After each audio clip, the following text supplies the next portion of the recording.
Alors, bonjour à tous, ici Jean-François Champagne de l'AIA. Ça me fait plaisir de vous dire un beau bonjour à notre webinaire. Écoutez, il s'agit encore une fois d'un format webinaire de 45 minutes. C'est sûr que, encore une fois, pour ceux d'entre vous qui étaient là avec nous la semaine dernière, on va peut-être prendre un petit peu moins que le temps alloué. Et pour ceux qui étaient là la semaine dernière, d'ailleurs, je voudrais m'excuser. On n'a pas été capable de répondre à toutes les questions qui ont été posées. Mais non seulement ça, malheureusement, avec la technologie, on n'a pas été capable de capturer l'ensemble des questions pour faire des suivis. Alors, on s'en excuse, mais on a appris rapidement et cette fois-ci, on sera définitivement en capacité de vous faire répondre à l'ensemble des questions. Alors, je vous invite à regarder dans l'outil du webinaire. Vous allez trouver un onglet qui s'appelle Q&R, questions et réponses, ou Q&A pour la version anglophone. C'est là qu'on voudrait collecter en fait vos questions. On va tenter évidemment de répondre au plus grand nombre de questions possibles. Alors, avant de commencer, je voudrais vous présenter deux personnes qui se sont jointes à nous aujourd'hui pour vous donner un petit peu de mise à jour de ce qui se passe, puis vous faire quelques mots de bienvenue. Nous avons Patrick Saint-Pierre qui représente l'AIA, la division du Québec, qui est le président de cette division de l'AIA, ainsi que Danielle Lechasseur, qui est directrice générale du comité sectoriel de la main-d'œuvre pour l'automobile, le CSMO Auto. Alors, avant de continuer, je vais leur laisser la chance de nous dire quelques mots. Alors, Patrick? Bonjour et bienvenue à tous. Encore une fois, je réitère deux choses. L'importance d'être solidaire en ces périodes-là. J'ai échangé avec beaucoup d'entre vous, avec différents réseaux. Je vous en remercie. Un, pour votre ouverture d'esprit et pour votre efficacité. Important de rester calme, la tête froide. Puis je tiens à souligner des initiatives intéressantes, dont un de nos membres du CA, M. Steve Auburn, qui a fait une communication Facebook vraiment intéressante à ses clients. Et je vous invite à aller voir ce qu'il a fait. C'est bien expliqué, c'est posé, c'est hyper bien fait. Et puis, je souligne doublement la contribution et la qualité des membres, dont Steve, qui font partie du CA de l'AIA Division Québec. Donc, encore une fois, merci. Puis, s'il y a quoi que ce soit, n'hésitez pas à communiquer avec nous. Ça va me faire le plus grand plaisir. Bien, merci beaucoup, Patrick. C'est bien apprécié. Merci de te joindre à nous encore aujourd'hui. Alors, je donne la parole à Danielle Lechasseur, directrice générale du CSMO Auto. Danielle? Bonjour, merci Jean-François de nous donner l'opportunité d'assister à ce webinaire. Bonjour tout le monde. J'espère que tout le monde va quand même bien dans les circonstances, surtout la santé. Écoutez, le comité sectoriel, nous, dès le départ, on a mis en place une cellule de crise avec l'industrie. On avait comme objectif de rassembler tous les joueurs clés, les associations, les bannières, syndicats, comités paritaires autour de la même table pour s'échanger de l'information, pour faire un partage d'informations, pour mieux gérer les communications entre toutes nous autres. Et aussi parce qu'à la demande du ministère du Travail, le comité sectoriel doit relayer l'information au gouvernement pour donner des statuts là, à tous les semaines et même quasiment au jour le jour là, sur ce qui se passe dans notre industrie. Donc, on est bien au fait des problématiques actuelles sur, entre autres, l'application des mesures. On est aussi en train de travailler pour monter rapidement des webinaires qui vont aider les entreprises et les travailleurs là, pour bien comprendre les mesures qui sont mises en place, comment les appliquer, puis éventuellement aussi savoir comment faire pour gérer une crise de cette ampleur-là. Alors, on est là pour vous, on est là en veille, on est là aussi en action. Alors, merci puis bonne chance à tout le monde. Bien, merci beaucoup à toi, Danielle. Merci encore une fois pour les efforts du CSMO de faire de la concertation. Je vais vous dire évidemment que nous aussi à l'AIA, on travaille étroitement avec tous les partenaires, évidemment, non seulement nos membres, mais les autres groupes représentatifs, et s'assurer qu'on lance un message cohérent à l'ensemble des intervenants dans le milieu. Et encore une fois, merci à ceux qui participent et continuent à travailler avec nous pour, encore une fois, là, bien éclairer les intervenants du milieu. Alors, encore une fois, comme la semaine dernière, je vais vous faire peut-être une petite mise à jour de ce qui se passe à l'extérieur du Québec avant qu'on parle là, des dynamiques particulières dans la belle province. C'est sûr qu'il y a plusieurs provinces qui continuent d'appliquer des mesures d'urgence de différentes façons. Principalement la Colombie-Britannique, la semaine dernière, qui s'est joint à la liste des provinces qui demandent à la fermeture de tous les services non essentiels. Vous devrez savoir que dans certaines des provinces des prairies, oui, on fait un appel à fermer les entreprises non essentielles, mais ce n'est pas un ordre qui est appliqué là, de façon stricte. On encourage fortement les entreprises à le faire, mais on voit un mouvement qui, évidemment, est maintenant très présent au Québec, qui continue à s'avancer, où est-ce qu'on va vers, effectivement, des mesures d'urgence, où est-ce qu'on demande que les entreprises, là, de façon obligatoire, ferment leurs portes lorsqu'elles sont jugées non essentielles. Donc, c'est sûr qu'au Québec, je crois qu'on a un message clair et je veux faire un petit peu l'écho de notre premier ministre au Québec qui a lancé un message très clair et qui continue d'être très, très clair dans son message, qui dit qu'on doit rester chez soi. Je crois que le message aux Québécois est très clair. C'est de rester à la maison, de faire tout en sorte pour freiner la progression du virus. Et je crois que nous sommes tous très conscients de la nécessité de faire en sorte de suivre en fait le mot d'ordre qui vient du gouvernement et de notre premier ministre. Donc, c'est certain que bien qu'il s'agisse d'un appel à tous, il faut également évidemment maintenir les services essentiels. Nous en faisons partie. Et donc, je commence dès d'entrée de jeu vous dire, ce n'est pas le rôle ou le but de l'association de venir vous dire si vous devez ouvrir ou fermer votre entreprise. Ça reste un choix individuel pour chacun, évidemment, des intervenants dans le milieu, de juger nécessaire de soit maintenir ou de fermer l'entreprise. C'est certain que nous avons une responsabilité accrue dans notre domaine parce qu'on se doit principalement de balancer notre besoin de protéger nos employés, de protéger nos consommateurs, nos clients, alors qu'il faut également être capable de subvenir ou de soutenir le bon maintien des services essentiels au Québec. Alors oui, il y a certains d'entre vous qui ont fait le choix de fermer. C'est bien. Il y a certains d'entre vous qui ont décidé de rester ouverts pour offrir le support aux gens qui offrent des services essentiels. Il y a certains qui ont décidé des méthodes hybrides, c'est-à-dire qu'ils vont fermer leur entreprise, mais se rendre disponibles vers différents canaux de communication pour être capables de venir aider dans des cas là, où il y a des gens qui ont besoin d'une réparation urgente, qui sont des premiers répondants, qui font partie des services essentiels, de pouvoir obtenir du service. Alors, c'est un petit peu un hybride de tout ça que l'on voit présentement dans le marché. C'est certain que d'entrée de jeu, je vais vous montrer que l'AIA a également été proactif et je voudrais vous montrer un mémo que nous avons fait parvenir à l'ensemble des intervenants. J'espère que vous avez eu l'occasion de le recevoir ou de le lire. Pour ceux qui sont en ligne via le webinaire, vous pouvez lire le mémo. Pour ceux d'entre vous qui se joignent à nous via appel téléphonique, je me permets de faire la lecture de certains passages de ce communiqué de l'AIA Canada à l'intention de tous les ateliers de réparation de mécanique automobile du Québec. Et simplement, un rappel des directives du gouvernement du Québec sur les services et activités prioritaires ou non essentielles pendant la période d'aujourd'hui, en fait, jusqu'au 13 avril. On fait une référence, évidemment, au site du gouvernement du Québec qui liste, évidemment, les services dits essentiels. Et puis, évidemment, on fait la mention de la section relative à notre secteur d'activité, celui étant évidemment bien décrit comme étant station-service et réparation mécanique de véhicules automobiles, les firmes de dépanneuses, les camions et équipements spécialisés pour les industries considérées essentielles et l'assistance routière. Je continue la lecture de notre mémo. Au cours de nos conversations avec les autorités, il a été établi clairement que les garages pouvaient rester ouverts uniquement pour entretenir et réparer les véhicules d'urgence et aussi les voitures des personnes qui travaillent dans les services essentiels. Par exemple, l'automobile d'un médecin ou celle d'un commis d'épicerie. Je continue encore. Comme il faut respecter la distanciation et les mesures d'hygiène exigées par le gouvernement, la pose des pneus d'été, les changements d'huile et l'entretien ou la réparation pour les voitures des personnes ne faisant pas partie des services essentiels doivent être reportés.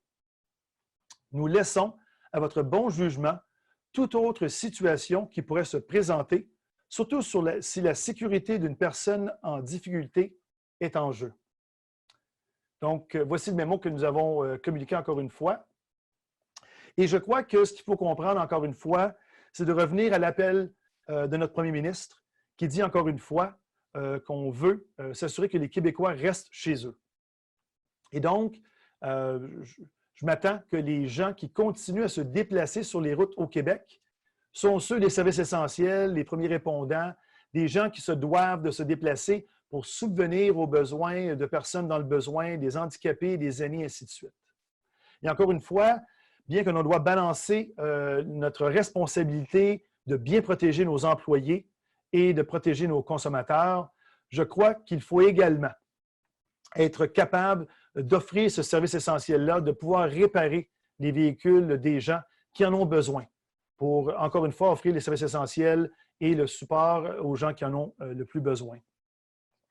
Et donc, c'est certain qu'à travers cet appel-là qu'on a eu, à travers notre mémo, j'espère qu'on va être capable de bien établir l'intention de notre industrie d'être là pour les services essentiels, de ne pas engager en fait là, vers des réparations ou de l'entretien non essentiel et de s'assurer que ce qui peut attendre doit attendre. Et je crois que c'est l'essentiel de notre mémo. Vous savez, c'est dur parfois de savoir ce qu'il faut faire pour bien faire. C'est un petit peu là, à la base de l'éthique. Comment est-ce qu'il faut bien s'agir comment faut-il agir pour bien agir? Et c'est certain que, et je vois les questions qui rentrent ici aussi sur le QNR, c'est de savoir, bon, qu'est-ce qui se passe là, au niveau des délinquants? Et puis, vous savez toujours que dans toutes les situations de tous les jours, que ce soit des situations de crise ou pas, c'est certain qu'il y a des gens parfois qui ne vont pas nécessairement suivre les règles. Je crois qu'ils sont souvent une petite minorité auxquelles on prête peut-être trop d'attention. Ce que j'ai vu, moi, dans mon engagement, c'est la majorité des gens qui comprennent l'importance de la crise, qui prennent les bonnes mesures, qui sont proactifs.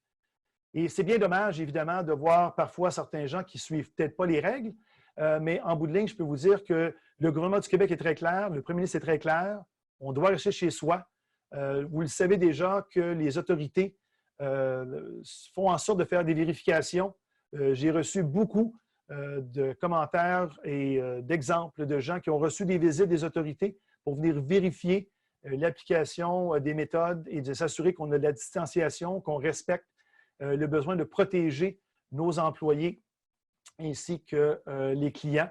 Et donc, je crois que les autorités, le gouvernement et surtout le bon vouloir des Québécois de faire le bon choix de rester à la maison va faire en sorte que on va avoir de moins en moins dans des ateliers des difficultés où on a des gens qui se présentent avec des besoins qui ne sont pas urgents ou pas liés aux besoins essentiels. Donc, encore une fois, s'assurer de faire en sorte que ce qui peut attendre doit attendre, d'écouter le premier ministre avec l'appel de rester à la maison pour ceux qui n'ont pas besoin de se déplacer.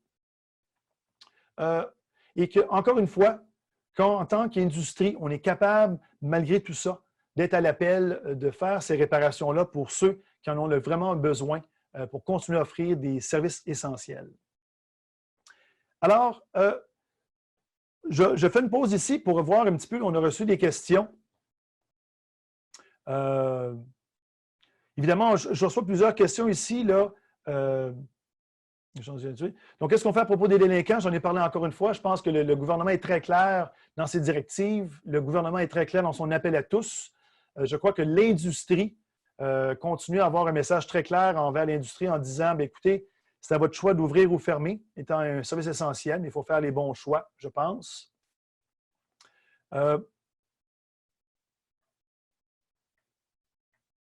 Et donc, la question, encore une fois, est posée, est-ce qu'on peut faire un changement d'huile, faire des changements de pneus? Ce qui peut attendre, doit attendre. Si vous êtes dans la condition où vous devez faire une réparation sur le véhicule qui ne peut pas attendre, le véhicule dans votre baie de service, vous devez de mettre le véhicule dans une condition sécuritaire. Si ça implique des freins, si ça implique un changement d'huile, si ça un changement de pneus, parce que le véhicule ne sera pas sécuritaire sans ça, je crois que vous devez de le faire. Mais encore au départ, ce sont des réparations qui ont été initiées parce que ce sont des réparations qui ne peuvent pas attendre à plus tard. Donc, c'est un petit peu là, les questions qu'on reçoit là, présentement sur les lignées. Nous allons continuer à informer évidemment l'ensemble des intervenants via les webinaires, via les communications. Vous remarquerez que le mémo de l'AIA aujourd'hui s'aligne beaucoup avec d'autres communications qui ont été envoyées ou lancées par d'autres organisations représentatives dans le domaine de l'automobile au Québec. Et j'applaudis encore une fois l'ensemble des intervenants avec qui on a parlé, qui abondent toujours vraiment dans le même sens, de s'assurer qu'on se limite aux réparations des véhicules, encore une fois, essentiels et des gens.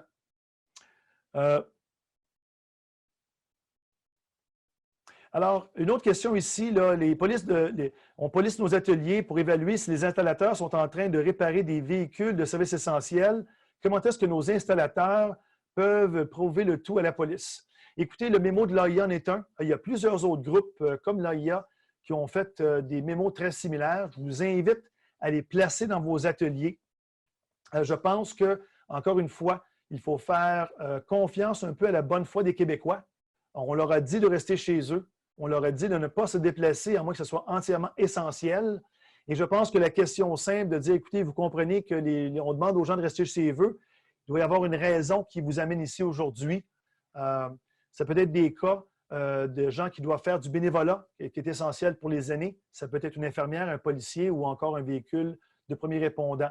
Et je pense que, encore une fois, j'appelle à la bonne conscience des Québécois pour s'assurer qu'ils ont resté chez eux et que ceux qui se présentent dans nos ateliers font partie de ceux qui offrent des services essentiels. Les pneus, y a-t-il une sourcille pour rassurer la population? Donc, c'est sûr que je pense qu'il n'y a pas eu d'annonce particulière. Je m'excuse si je ne suis pas là, tout à fait là, dans le savoir au moment qu'on se parle.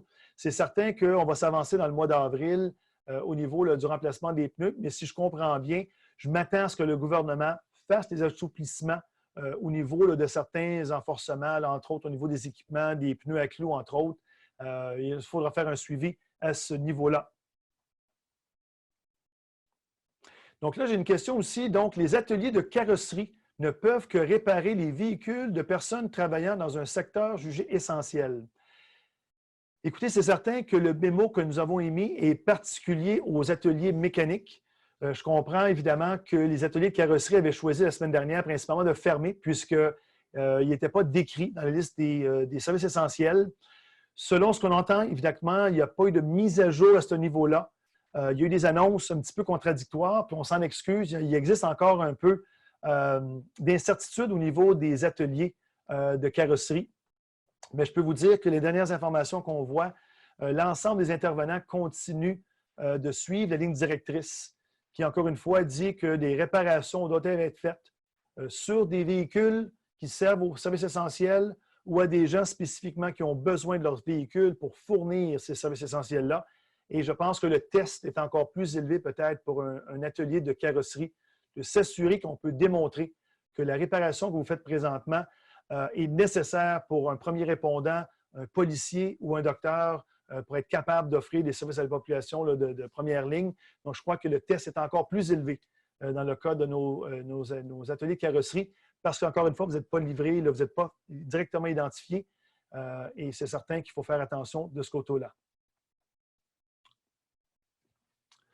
Il y a un article dans la Presse Plus qui fait référence sur les changements de pneus que tu viens de parler sur la CAA. Alors, encore une fois, je pense que la CAA, sans vous mettre sur la sellette, a été très proactif au niveau de l'information, surtout pour ce qui est des pneus, le changement des pneus d'hiver. Notre mémo en fait référence également. Ce qui peut attendre, doit attendre. Et je pense que nous et la CAA, là, en fait, on va vraiment dans le même ordre d'idées de s'assurer que les gens comprennent que si ce n'est pas prioritaire, ça doit attendre également. Des mots de support et d'encouragement. Merci encore une fois à ceux qui participent. Est-ce que la loi des services essentiels dans les autres provinces au Canada sont sous la même restriction que ceux du Québec? Alors, j'en ai parlé plus tôt.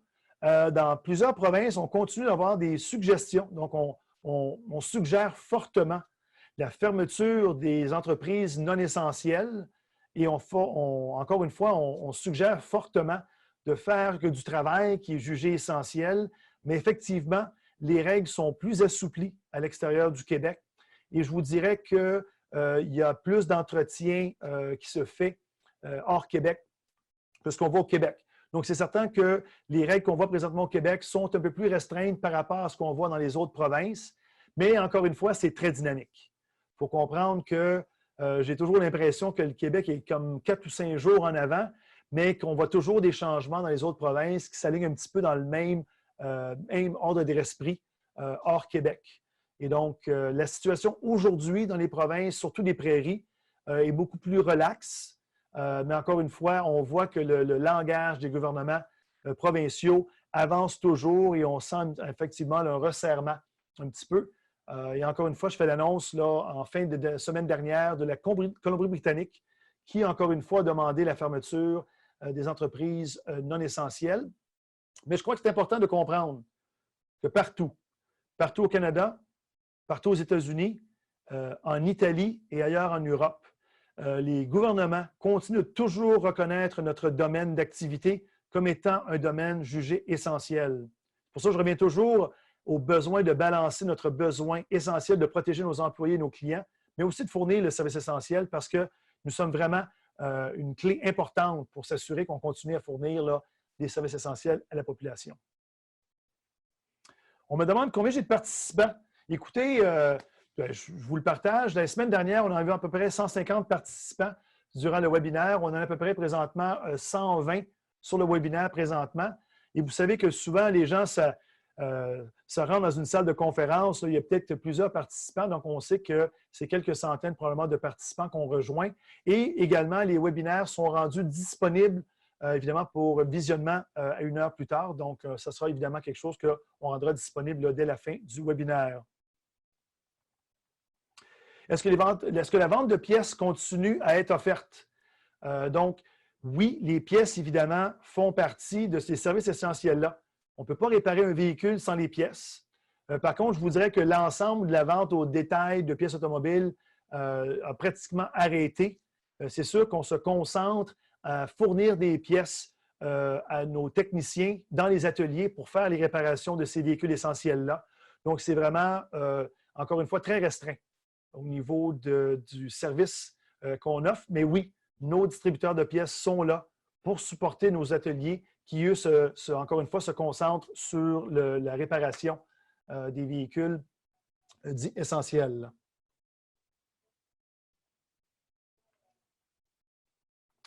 Écoutez, j'ai vu plusieurs autres questions, mais je crois que ça se répète beaucoup. On fera en sorte de s'assurer qu'on fait des suivis sur les autres questions. Je crois qu'on a donné quand même pas mal d'informations. Avant de faire le mot de la fin, je pense que je vais faire un tour de table, permettre peut-être à M. Patrick Saint-Pierre, qui représente l'AIA, Division du Québec, et à Daniel Lechasseur du CSMO Auto, de nous faire quelques petits commentaires là, avant qu'on termine le webinaire. Donc, je repasse l'antenne à Patrick Saint-Pierre. Patrick?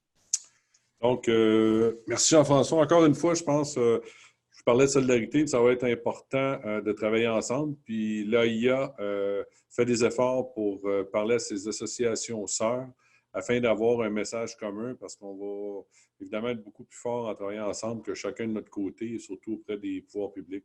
Excellent travail, Jean-François, et merci. Bien, merci beaucoup, Patrick. Merci à toi encore une fois. Et je fais également passer la parole à Daniel Lechasseur, directrice générale du CSMO Auto. Daniel? Merci Jean-François. Moi, je veux juste rappeler encore une fois, puis Jean-François t'en a beaucoup parlé, mais de la responsabilité sociale aussi que les entreprises ont dans la crise actuelle. On sait que l'objectif d'avoir fermé les entreprises, c'était surtout pour diminuer la propagation du virus, puis de faire en sorte, là, la fameuse courbe du docteur Arruda, là, de l'aplanir le plus possible. Fait que si on ne respecte pas ça, ça va avoir des conséquences plus graves. Je pense que tout le monde, on a hâte d'en sortir. Puis pour en sortir, il faut être discipliné, puis continuer d'appliquer les mesures qui nous sont données.